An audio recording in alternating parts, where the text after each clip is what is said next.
The Wicker Man is a 1973 cult classic horror film which was largely well received by critics, currently boasting a 90% fresh rating on Rotten Tomatoes. In 2006, the film received a remake starring Nicolas Cage, which was absolutely panned, scoring a mere 15% on Rotten Tomatoes and mostly being remembered as a hilarious meme. Where this dichotomy in reception becomes really interesting is in that 80% of the script for the remake is word for word the exact same as the original, making these films a perfect case study in how execution is everything in filmmaking, and how nearly the exact same script in the hands of an incompetent staff can turn a classic film into a complete joke. Likewise, any team with enough talent can elevate a mediocre piece of art into something incredible, just by tweaking it in a few crucial ways and executing it flawlessly. And this is what happened when K-On was adapted into anime. Nearly 100% of what was present in the original K-On manga is also present in the anime adaptation, but the K-On manga sucks, whereas the anime is considered by anyone who knows what they're talking about to be a masterpiece. In this video, I'm going to dissect how such a thing was possible. In order to do this, I took the first episode of the K-On anime and recut it to contain only the stuff that's present in the equivalent manga chapter. Not including the opening and ending songs or the next episode preview, the original episode's runtime was 20 minutes and 39 seconds, whereas the recut version is only 8 minutes and 15 seconds, leaving a staggering 12 minutes and 19 seconds of anime original content. And that's with me being extra generous and including the entire minute-long performance scene, which is represented by just 4 soundless panels in the manga. This level of additional content is par for the course in the anime's first season, with each episode adapting just 1 or 2 short chapters of the manga. But we'll leave aside the additional content for now to focus on how the anime handles what's already there even better than the original. The biggest and most obvious leap in quality is in the artwork. The original manga's character art is amazingly bland even by 4-koma standards, and fairly lacking in expression. Compare Mio's reaction to having her literature club application ripped up in the manga to what it is in the anime. She goes from almost disgusted shock into anguish and then into defeat in the span of a couple of seconds, with a series of expressions that look better than literally anything in the manga. Further down the page, Mio is breathing heavily because Ritsu made her run through the hall, but her face is one of more general displeasure. If not for the little breath cloud and sound effects, it would be difficult to even tell that she's supposed to be out of breath at all. Meanwhile, you can easily tell that from even a still frame of the anime, and even without the signposting. This isn't simply a matter of the anime having more aesthetically pleasing designs, it's that the artists are outright more competent at drawing expressions. Whereas the manga displays a pretty limited range of expressions, and sometimes looks awkward when it tries to portray a new one, the anime is introducing new expressions constantly, some of which are downright iconic. Compare the compositional strength of this image wherein Ritsu grabs onto Mio's shoulder while holding her chin schemingly against the same drawing from the manga. The distinctive curvature of her eyebrows, eyes, and mouth conveys much more of a unique personality in the anime, and I have to appreciate the attention to detail in her hand gesture, with the straightened pointer finger and slightly outpressed pinky finger forming a much more dynamic gesture than what the original did. Even more impressive than the character art is that of the backgrounds, which are something of a specialty of Kyoto Animation. The studio is known for basing their shows in real-life locations and filling them with oddly specific details that help them to feel like real places. We see this immediately in the opening hallway scene of this recut episode, with the spattering of half-opened classroom windows, the odd yellow semicircles on the ground which have always stood out to me in particular, and the morning sunlight gently dressing the whole scene. The original manga is almost entirely bereft of background art, and what little there is incredibly generic. This place could have easily just been any cookie-cutter high school. There's so little detail in it that they didn't even bother putting any nameplates on the signage above the doors. Honestly, if you told me that these backgrounds were just stock template images, I would be inclined to believe you. The manga seems to avoid using them as much as it can anyways, favoring either simplistic shapes or nothing at all. This is not atypical of 4-koma manga, which are usually more focused on the gags in each strip, but honestly, I don't think the gags in this are strong enough to carry something so bland looking. Aside from that, there are plenty of obvious advantages that come from working in the animated medium as opposed to in manga, though each of those advantages only is one as long as the people making the show are capable of making it one. Adding in animation, color, sound effects, music, and voice acting means adding in 5 different ways that a series can fuck up horribly. Not to mention, you have to completely rethink the timing of all the jokes to account for the speed of the voice acting and animation as opposed to the speed of a reader glancing across a page. page, which is something that I think murders a lot of gag manga adaptations. Luckily, the team behind the K-On adaptation nailed every single thing as perfectly as they could have. Each animation is loaded with personality, and contributes something new to the joke than what was there already in the still images. One of my favorite moments in the first episode is when, after Yui tells Nodoka that she's made up her mind about joining the Light Music Club, and then Nodoka asks what they do, Yui responds with, "Sa." It's a combination of Yui's slight head tilt, vacant expression, and mouthful of food, coupled with the absolutely delightful delivery of the line by voice actress Toyosaki Aki that makes me laugh every time I see this. Not only does it have a lot more impact than the line has in the manga, but the lead-in for it is better too, with Yui making such a strange and unique hand gesture to announce her joining the club to Nodoka, which is straight up absent from the same scene in the manga. K-On has some obvious advantages in being animated over being on a page, given that the subject matter of the show revolves around music, so it adds a huge dimension to the series to actually be able to hear the characters' performances. But Kyoto Animation goes so far above and beyond the Call of Duty with this aspect of the series that it's ridiculous. Not only are all of the animations accurate to the music and to reality, but the music even sounds like it's being performed live in the room, and by performers of the skill level which they would have to be at to elicit the reaction that Yui has to their performance. Again, in the original manga, this first performance is conveyed in just 4 short panels for the sake of a quick punchline.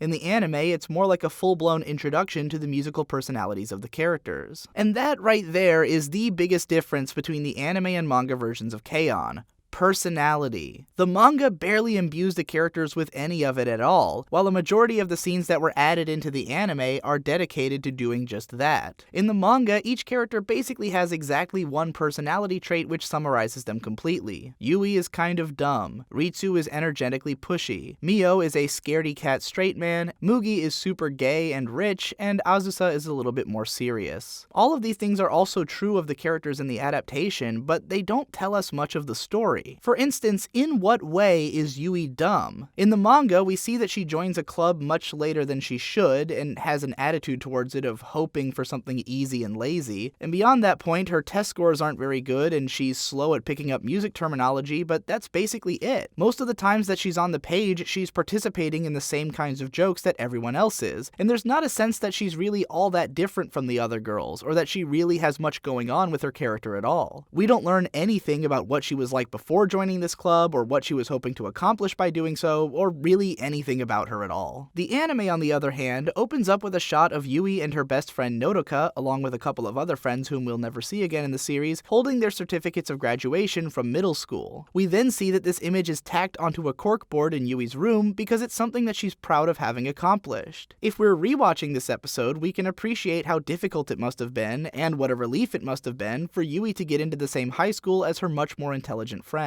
Panning around her room, we get a sense of the bizarre kinds of things that Yui finds cute, and watch her sleep right through her alarm until her little sister comes in to wake her up. Keep in mind that in the manga, we never even see the interior of Yui's room, so everything that this space says about Yui is unique to the anime. After Ui wakes her up, Yui fumbles around comically with her phone trying to check the time, never mind the clock right there on her desk, and then runs past Ui in a frenzy. I've always found it funny the way that Yui doesn't even look at Ui or address her presence at all on the way out of the room. She then slips and slides, planting on her ass on the way out of the door, and then boldly bursts forth with toast in her mouth on the way to school. In spite of the fact that she's in a hurry, she nonetheless gets distracted several times on the way, to do things like play with a cat and walk an old lady across the street, all of that only to realize that she wasn't even late in the first place. The first minute and a half of the anime tells us more about what Yui's like than the entire first few chapters of the manga. It's not simply that Yui is dumb, but that she's clumsy, airheaded, easily distracted, and needs her little sister's help just to keep her shit together. By the way, attentive viewers will know that Ui is the younger sister immediately because she's wearing the same uniform which Yui was wearing in her middle school graduation photo. Opening an adaptation on an anime original cold open sequence isn't such an uncommon practice, especially for a 4-coma adaptation such as this, but after the opening theme, the anime original content continues. We get 2 brief parallel scenes of Yui absent-mindedly wandering onto campus, first getting bombarded with offers offers to join various clubs, and then, presumably several days later after the club rush has died down, checking out the bulletin board to see what clubs are still available. We then get a scene in which Nodoka establishes that Yui had never joined any clubs before in middle school, and then Yui stating that she feels like she should do something with herself, a motivation never established in the manga. It's only after this that we finally get into these slightly reorganized scenes from the manga, but with little extra shots and expressions thrown in for good measure. For instance, we are introduced to Mio and Ritsu via shots of their legs, which is something of a specialty of director Yamada Naoko. She's mentioned in interviews that she thinks a girl's personality is present in the way that they move their legs, and she even ended the K-On movie with more than a minute-long shot of the characters' legs as they all walk together. We can see what she means perfectly here, comparing the energy of Mio's movement with that of Ritsu. From there, the episode continually slots characterization into every place that it can, reworking scenes from the manga for opportunities to give us more information about the characters. For instance, whereas the scene of Ritsu and Mio in Sawako's office in the manga ends when a random classmate takes her attention away, in the anime this classmate is Yui herself, and we get an entire extra sequence of Yui being vacant and clumsy. Similarly, when Ritsu tries to emotionally manipulate Mio by invoking the supposed promise that they made to start a band together, in the manga Ritsu simply mentions this promise and then that they would split the earnings 70-30, and that's the end of the joke. In the anime, Ritsu recounts a scene of the two of them, measurably younger, being inspired by a performance that they saw together live. Mio then corrects her that it was actually a performance which they saw on TV that only Ritsu was excited about. Either way, this scene establishes something that the manga never did, the fact that Mio and Ritsu have been longtime friends, and that the prospect of them being in a band together was floated before they joined this club. It seems important that this scene exists to me, because I had never questioned the idea that Mio and Ritsu had been practicing the bass and drums before the start of the series, as a result of this sense that they'd been doing stuff like this together before. In the manga, it's never established why these girls already own these instruments or have any interest in them. Another important new scene happens when the girls all go to McDonald's, wherein Mugi is really excited to be indulging in commoner food, which she's never had before. In the original manga, Mugi almost never gets any personality whatsoever. Her main deal is that she likes to watch other girls being cute together and chooses to interpret it sexually. The fact that she's also a rich girl is never really used for the sake of exploring her personality. Meanwhile, the anime series really pushes the whole Yuri aspect into the background and focuses a lot more on the idea of Mugi as a fish out of water who is really determined to try and experience normal teenage life and friendship and to relate to her friends. A perfect example of the dichotomy between her character in the manga versus the anime can be seen when the girls go to her summer home in episode 4. In both versions, Mugi clarifies that she had hoped to get a bigger house, but was only able to get the smallest one. But in the anime, she frets over the fact that the people who set up the house made everything look fancy and expensive, when she'd asked them to try and make it look more normal, and she becomes even more exasperated about this the next time they come out to this place later in the season. This aspect of Mugi's character is entirely anime original. For that matter, pretty much all of the best scenes in the anime are anime original content. Any moment that really furthers the development of the characters or establishes something new about their personalities is unique to the TV show. The entire arc of Yui raising money to buy her own guitar and learning how to be less selfish and work towards her goals is entirely absent from the manga, meaning that we also don't get the delightful scene of all the girls doing the car counting job and interacting with it in ways unique to their personalities. In the episode where Mio finds out about the lefty fair at the guitar store and then gets dragged away by Ritsu, that moment is the end of the chapter in the manga. The entire rest of the episode, which is about Mio and Ritsu getting into a fight, exploring the nature of their relationship, and eventually having them make up and grow an even stronger bond, is anime original. And of course, so is everything about the incredibly emotional climax of episode 12. That's because you can't have the emotional payoff of Yui making the exact same run that she did in episode 1, but this time without getting distracted or falling all over herself, and instead keeping her eyes on the prize without having had that scene from episode 1. You can't have the same level of emotion from Azusa crying that the performance wouldn't be worth doing without Yui when you didn't have the entire arc of Yui teaching Azusa to enjoy her time in the club. Pretty much all of the things that make K-On great and give it an actual narrative, as opposed to the lack thereof which so many people who haven't actually seen it accuse it of, is unique to the anime. And for that matter, all of the worst things about the anime are present in the manga. When every single scene of Sawako forcing the other girls to play dress up is still there, but less than half of the surrounding scenes remain, then it really starts to feel like getting the girls into a bunch of moe fetish outfits was the point of the series. Even though all of the scenes from the manga are present in the anime, most of what the anime adds in is pointedly dissimilar from what usually happens in the manga, and all of the most fanservice-y scenes are significantly toned down. In the manga, Mio falls on stage and we see her panties. In the anime, they turn this into a visual gag by showing a bowl of rice with the same pattern that Mio's panties would have had. In the manga, Sawako convinces Yui to put on a sexy two-piece Santa costume and she looks embarrassed and uncomfortable about it. In the anime, they turned it into a much cuter one-piece and had Yui pose proudly in it like she thinks it's cuter than anyone. My least favorite part of the K-On anime has always been the overabundance of Sawako dress-up scenes in the mid-part of Season 1, and the stretch in the middle where a lot of it feels like typical 4-panel gag structure. All of that is in the manga, and it's why the second season manages to expand on the series so massively and to really become its own animal. Consider that the original manga is only 4 volumes long, and that the first season covers the entire first half of it. Meanwhile, the second season is twice as long as the first, and adds just as much original content even into the episodes where it actually covers the same material as the manga. By the time you get to the second season of the anime, it barely has anything to do with the manga anymore. It's entirely the product of Yamada Naoko, writer Yoshida Reiko, and their team at Kyoto Animation, who deservedly have garnered so much respect in the industry for this work. K-On fascinates me as an adaptation because it represents what I think is the ideal form of doing it. Rather than trying to be accurate to the original, it identifies what can be improved and expanded upon and constructs something entirely new out of it, without ever disrespecting or discarding the original entirely, even if it might have been better off doing so with some of it. Too often, I see fans clamoring for adaptations of materials which are already great in their own mediums, and which wouldn't necessarily be better or even possible for the transformation into another one. But I think the best adaptations are the ones that take something which maybe didn't work that well in its original medium to begin with, but have enough ideas that they could be expanded on and turned into something better in another one. If you feel similarly, or know anyone whom you think would be interested in this case study of anime adaptation, then be sure to share this video. If you'd like to help me to make more videos like this, then consider supporting me on Patreon so I can give my editor a long-deserved raise. Check out my other channels if you need a lot more of my voice in your life, and go watch my previous videos about K-On if you haven't heard enough of my gushing about it. Thanks again for watching, and I'll see you in the next one.